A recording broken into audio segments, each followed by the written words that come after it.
ça dépend de votre situation de base et du montant qui vous permet d'atteindre l'indépendance financière, parce que l'indépendance financière avec 1 200 € par mois, c'est beaucoup plus simple que l'indépendance financière avec 9 000 € par mois.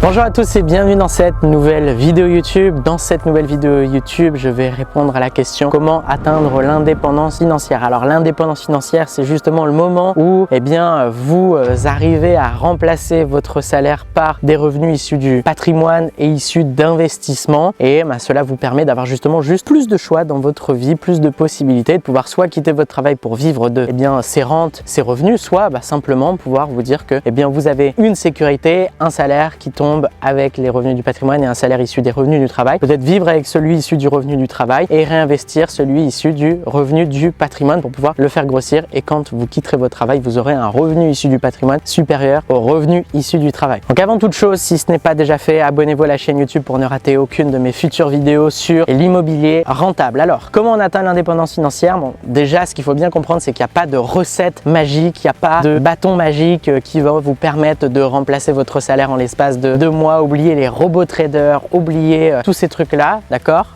parce que vous êtes simplement dans le shiny object du truc vraiment magique. Ça marche pas. L'indépendance financière, ça prend du temps. Ça peut prendre 1 an pour les plus rapides, comme ça peut prendre 2 ans, 3 ans, 5 ans, 10 ans pour certains. Tout dépend du temps que vous êtes prêt à y allouer, tout simplement. Ça, c'est la première des choses. Ça dépend de votre situation de base et du montant qui vous permet d'atteindre l'indépendance financière, parce que l'indépendance financière avec 1 200 € par mois, c'est beaucoup plus simple que l'indépendance financière avec 9 000 € par mois à remplacer. Mais d'un autre côté, si vous voulez atteindre 2 000 € par mois et que vous avez un salaire de 6 000, ça ira beaucoup plus vite que si vous voulez atteindre 2 000 € et que vous avez un salaire de 1 400 € par mois. Donc tout dépend de la situation, tout dépend justement de vos objectifs de revenus, ce qui vous permet de dire que vous êtes indépendant financièrement. Ça va être à vous de le définir en fait et d'être au clair là-dessus. Donc comment est-ce qu'on devient indépendant financièrement? On fait déjà un audit de sa situation financière actuelle. Le but, c'est de gagner plus que ce que l'on dépense pour pouvoir épargner le delta. Je gagne 2 000 €, je dépense 1 500, j'épargne 500. Ça me permet de montrer à la banque que j'arrive à épargner, ça me permet d'avoir de l'argent à investir aussi et de pouvoir faire un levier là-dessus pour pouvoir créer beaucoup plus de richesse avec des revenus et me créer des revenus issus du patrimoine. Je vais faire en sorte d'analyser toutes mes dépenses, les cibler et supprimer les dépenses qui sont inutiles pour baisser mes dépenses mensuelles. Je vais faire en sorte de réfléchir à la façon dont je peux augmenter mes revenus mensuels, peut-être avec la négociation d'une augmentation de salaire, peut-être avec un lancement d'un petit projet en micro-entreprise par exemple, peut-être avec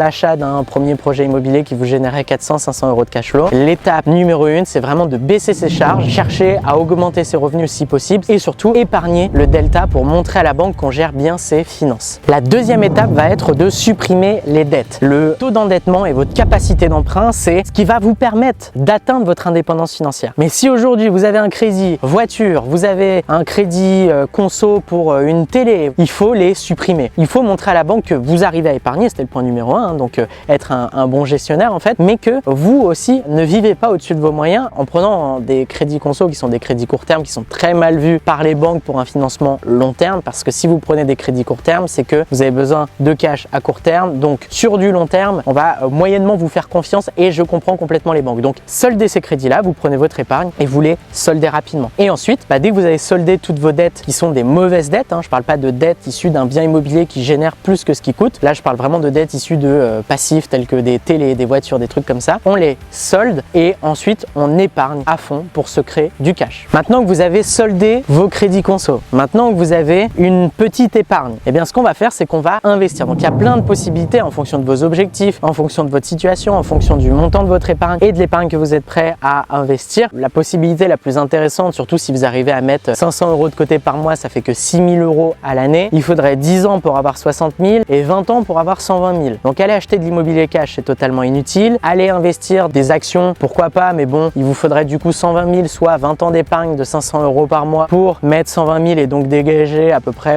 12 000 €, donc 10% avant impôt, ce qui vous ferait peut-être 800 € après impôt par mois. Donc c'est 1 000 € par mois et après impôt, ça vous ferait peut-être 800.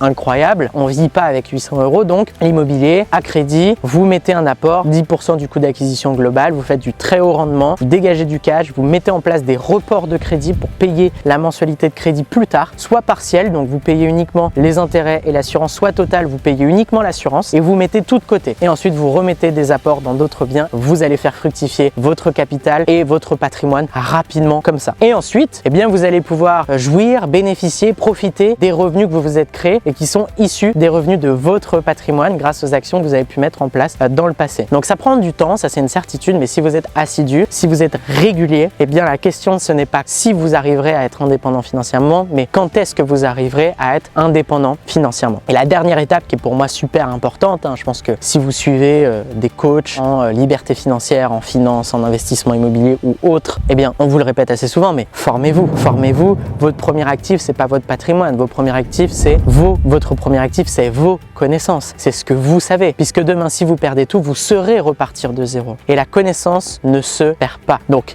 apprenez, suivez des formations, lisez des livres, rencontrez des entrepreneurs, des investisseurs, des personnes qui ont déjà atteint les objectifs que vous souhaitez atteindre. Créez-vous un réseau, voilà, créez-vous tout un environnement ultra positif dans lequel vous allez pouvoir progresser, apprendre et performer. J'espère que vous avez apprécié cette vidéo. Si c'est le cas, mettez-moi un like. Si ce n'est pas déjà fait, abonnez-vous à la chaîne YouTube pour ne rater aucune de mes futures vidéos sur l'indépendance financière et sur l'investissement immobilier à haut rendement. Et si vous souhaitez aller plus loin et découvrir notre système qui est appliqué par nos clients les plus successful dans l'immobilier rentable, je vous invite à vous inscrire à la formation offerte disponible dans la description dans laquelle je vous partage les 9 étapes qui vont vous permettre de vous créer une retraite anticipée avec l'immobilier. C'est dans la description. Et si vous avez une situation stable, de l'épargne, que vous souhaitez investir dans l'immobilier rentable, que vous voulez vous faire accompagner par une équipe d'experts, eh bien vous avez la possibilité de réserver un appel avec un de nos conseillers en investissement pour qu'on puisse analyser votre situation et voir dans quelle mesure on peut vous accompagner. Voilà, c'est aussi dans la description. C'était Baptiste, je vous dis à très vite pour une prochaine vidéo. Ciao, ciao.